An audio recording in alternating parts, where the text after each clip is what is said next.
Halo, selamat datang di Kepo TV. Kita kembali ke pembahasan rule kedua dari The 48 Laws of Power. Rule kedua adalah never put too much trust in friends, learn how to use enemies. Jangan pernah terlalu percaya dengan kawanmu dan belajar bagaimana untuk memanfaatkan musuh. Hati-hati dengan kawanmu, karena mereka lebih mudah cemburu. Mereka cenderung lebih seenaknya dan memaksa. Tapi cobalah rekrut mantan musuhmu. Mereka akan lebih loyal karena mereka punya sesuatu untuk dibuktikan. Kamu punya lebih banyak hal yang harus ditakutkan dari temanmu ketimbang musuhmu. Kalau kamu nggak punya musuh, cari cara untuk dapat musuh. Setelah beberapa abad pasca kejatuhan dinasti Han di tahun 222 Masehi, sejarah China dipenuhi konflik, kekerasan, dan kudeta berdarah.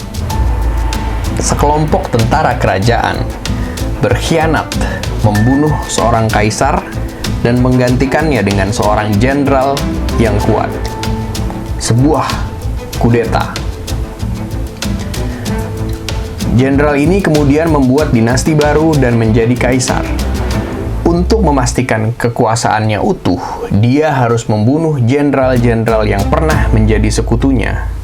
Kemudian kaisar dan anak-anaknya akan dibunuh lagi oleh tentara-tentara yang baru muncul. Siklus kudeta ini terus berlanjut sampai satu ketika di tahun 959 Masehi, Jenderal Cao Guangyin menjadi Kaisar Sung. Dia berpikir beberapa bulan ke depan pasti saya dan anak-anak akan dibunuh. Bagaimana saya memutus mata rantai pembunuhan ini? Sung berinisiatif mengadakan party besar dengan alkohol untuk merayakan berdirinya dinasti baru. Dia mengundang komandan-komandan paling tangguh di angkatan tentaranya.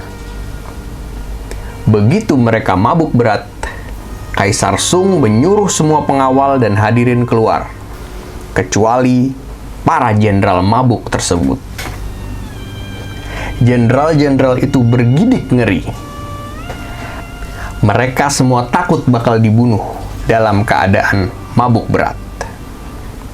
Di luar dugaan, Kaisar berkata, "Sepanjang hari dalam ketakutan, saya tidak nyaman, baik di tempat tidur maupun di singgasana ini. Siapa sih dari kalian yang tidak memimpikan untuk jadi kaisar? Saya tidak ragu dengan kesetiaan kalian. Tapi jika anak buahmu semua, karena ketamakan mereka, mendorongmu menjadi raja, bagaimana kamu semua menolaknya?" Para jenderal itu karena takut dibunuh bersumpah setia kepada Kaisar Sung. Kaisar kemudian berkata, "Cara terbaik menjalani hidup adalah dalam ketenangan, kekayaan, dan kehormatan. Jika kalian bersedia untuk menyerahkan kekuasaan, saya siap berikan kalian kenikmatan dunia. Tanah, rumah mewah, beserta wanita-wanita cantik sebagai pendamping kalian."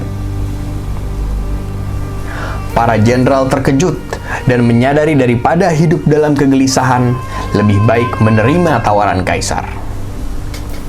Keesokan harinya, mereka resign, pensiun, dan menerima seluruh tawaran kaisar tersebut. Beberapa tahun setelah itu, tahun 971 Masehi, Kaisar Sung mengalahkan Raja Liu dari kawasan Han Selatan setelah pertempuran bertahun-tahun. Di luar dugaan Liu, Kaisar Sung malah memberikan jabatan hakim agung dan mengundangnya ke jamuan makan di istana. Kaisar Sung kemudian menawarkan segelas wine sebagai simbol persahabatan kepada Liu. Liu khawatir gelas wine itu sudah diracuni. Liu berkata, "Kesalahan hambamu ini tentu layak dihukum mati. Tapi saya mohon, Baginda Kaisar, untuk membiarkan saya hidup. Saya tidak berani meminum wine ini." Kaisar Sung tertawa dan merebut gelas dari Liu. Kemudian Kaisar meminum wine dari gelas itu. Tidak ada racun.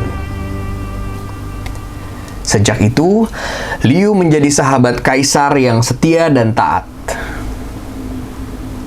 Di sini kita bisa tarik garis kesimpulan bahwa Kaisar Sung sangat paham bahwa dia tidak bisa terlalu percaya dengan jenderal sahabatnya, sekutunya. Dia sangat mafhum bahwa mereka akan membunuhnya suatu ketika nanti. Dan bila ia bisa survive, sekutu-sekutunya di pemerintahan juga akan menghabisinya. Dia paham semua pihak, termasuk sahabatnya, mendambakan kekuasaan dan harta. Tapi ketimbang membunuh calon-calon pengkhianat itu, Kaisar Sung memilih untuk melembekkan mereka dengan tanah dan harta, menjauhkan mereka dari pusat kekuasaan. Pembunuhan akan berujung pembalasan dendam. Sung memilih menggunakan musuhnya ketimbang mengandalkan temannya. Dia yakin bahwa teman berharap, teman meminta lebih, dan akan diselimuti rasa iri hati. Sementara mantan musuh ini tidak mengharapkan apapun dan mendapatkan segalanya. Dengan mempraktekkan prinsip ini, yaitu tidak terlalu percaya dengan teman dan menggunakan musuhnya, dinasti Sung menguasai China lebih dari 300 tahun. Di satu kesempatan, Abraham Lincoln, Presiden Amerika Serikat, tengah berpidato di sebuah forum kepada para pendukungnya di tengah kemelut perang sipil di Amerika.